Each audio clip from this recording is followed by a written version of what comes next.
Hello everyone and welcome to another video with me, Umbraze, and totally not like just another video that I'm recording back to back. Here we are. It's time to talk about the current JP raid. And I was really waiting until the getting to the level 100 raid just so I could show it off. And here we are. I'm done. Well, okay, you're never really truly done.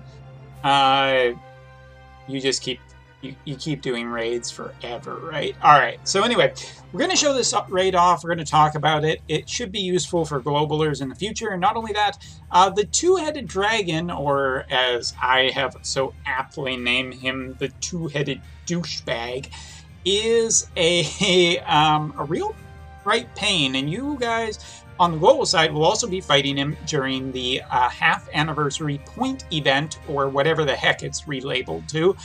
The time when Blingstern comes, he will be a point event boss, and he will return at the end of the Final Fantasy IV event to rear his ugly heads one last time. Although probably one more time, because let's face it, reusing bosses is cheap and easy. You will end up fighting him. So let's take a look. So this is the first thing to note. He has 130,000 HP, a little bit higher than some of the more recent bosses who are capped out at 120,000. I hope this isn't a trend. I really hope this isn't a trend where these bosses' HP are going to be creeping higher and higher, because this is already a little bit too much. So I'll show you the team that I am currently running for this, the Spear Dream Team +1. So taking a look at it, I have Kane, level 98 out of 99. Almost there, not quite. Continuing on, I also have Glassy and Victoria, since this boss is primarily weak only to spears and dark base attacks. I do know quite a few people who have been running dark slash teams with Venera, Blingstern, and whatnot, but since it requires Blingstern, not overly enthused about that. I'm also running a very slow character with a AP gain card to enable some more just a little bit smoother running, but this fight can either go really well or really poorly depending on RNG. So we're going to take a look at it. Let's go in, give it a shot.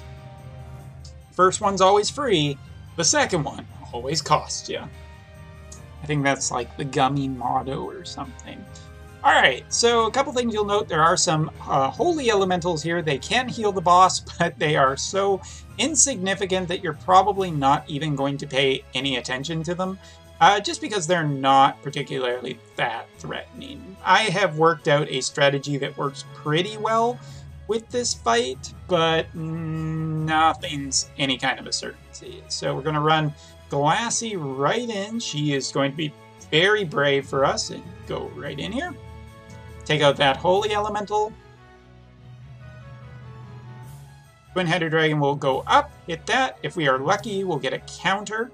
And now we move Kane one step forward using his Limit Burst. And the reason that we're using Kane's Limit Burst is because this boss is potentially able to be slowed. If he is not slowed, the fight is just more difficult to deal the amount of damage. You'll also notice we got really unlucky there.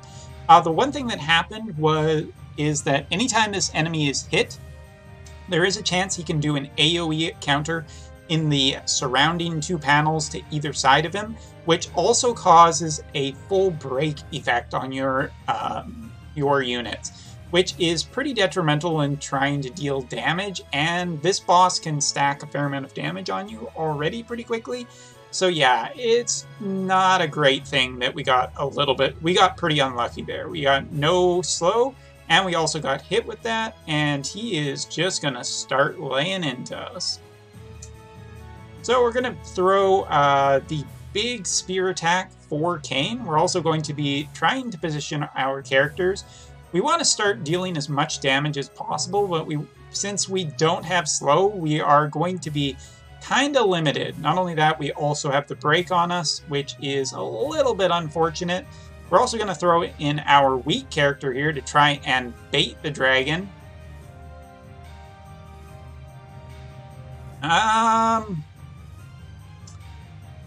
I mean, it's okay. It's not the best result in the world. And yes, for anybody who's curious, you can just get hit multiple times with the same counter. It's a ton of fun. Alright, so we're actually just going to take one step over here. And we're probably just going to run a little bit of a...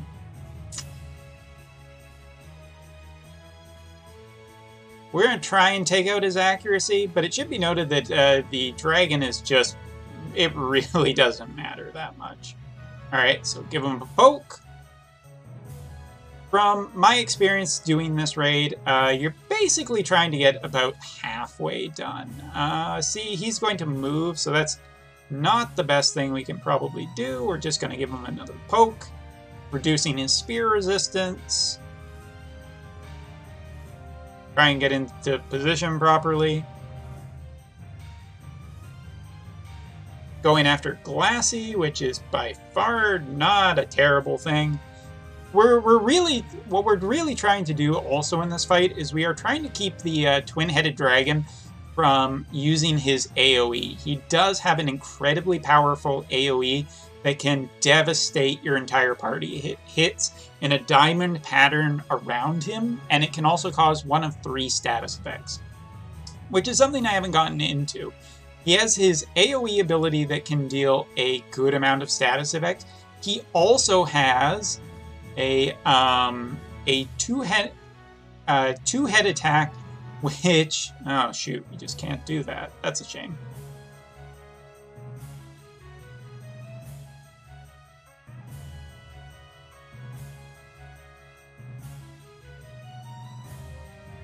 That can deal some status effects too. So it's particularly just a nasty fight where if your characters are in the wrong spot at the wrong time, you will just be annihilated by this boss. Too slow. So we're probably just going to poke him with this.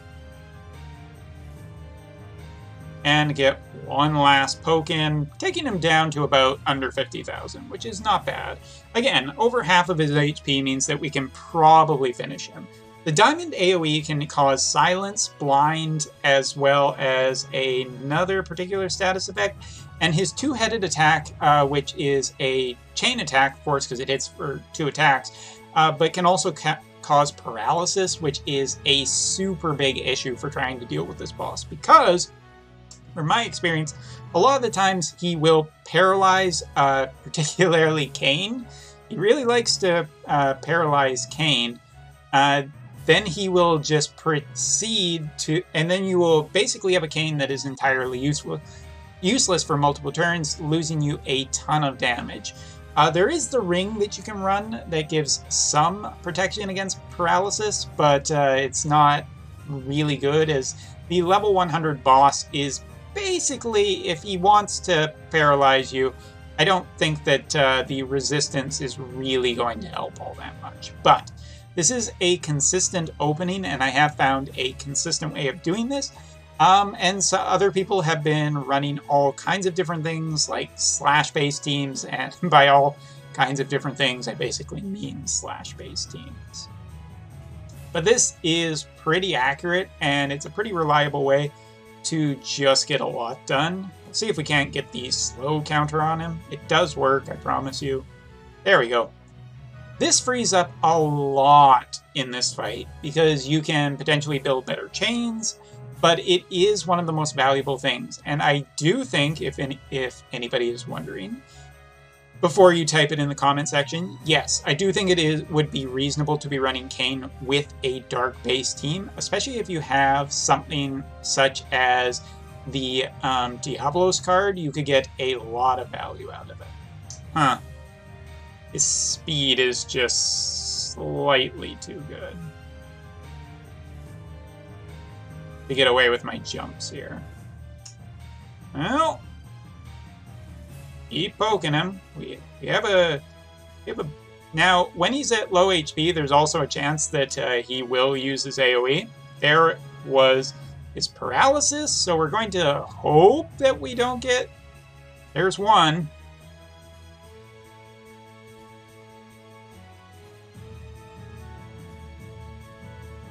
This is what I mean by the unfortunate part of this fight. This is where it gets a little dicey, trying to deal out enough damage. And there's the AoE. Which, as you can see, did a massive amount of damage to all of my characters, but I think we can still get away with this. He is just a particularly nasty boss because of the all the things. Like, the one reason why I don't recommend using slash-based characters in this is because you have to be right next to the boss, and his counter procs pretty often. And a full break is just something that you don't really want to deal with all your characters, because it's effectively going to lose you out on effectively being able to. So yeah, also for anybody who watched the recent Rare Princess Pudding Flan, these are the rewards that you get for beating the dragon. One time at level 100 takes a lot more time, a lot more effort, and as you can see, the rewards are nowhere near as good. But hey, that's raids. That's what you're gonna do. So yeah, that's basically it for a look into the twin-headed dragon. It is a fierce monster and a real pain in the butt, just because it has a lot of powerful counters, some really strong AoE, and it can just paralyze one of your characters, removing DPS and potentially taking more runs than you were initially anticipating. Level 100, really, Kane shines incredibly brightly in this raid just because he can deal so much extra damage. But yeah, there you go. So let me know what you think. Are you terrified of this guy? Because Globalers, you'll be fighting him sooner than you think. But you got Tactics Part 2 to go through first. So anyway, thank you very much for watching. See you next time. Take care.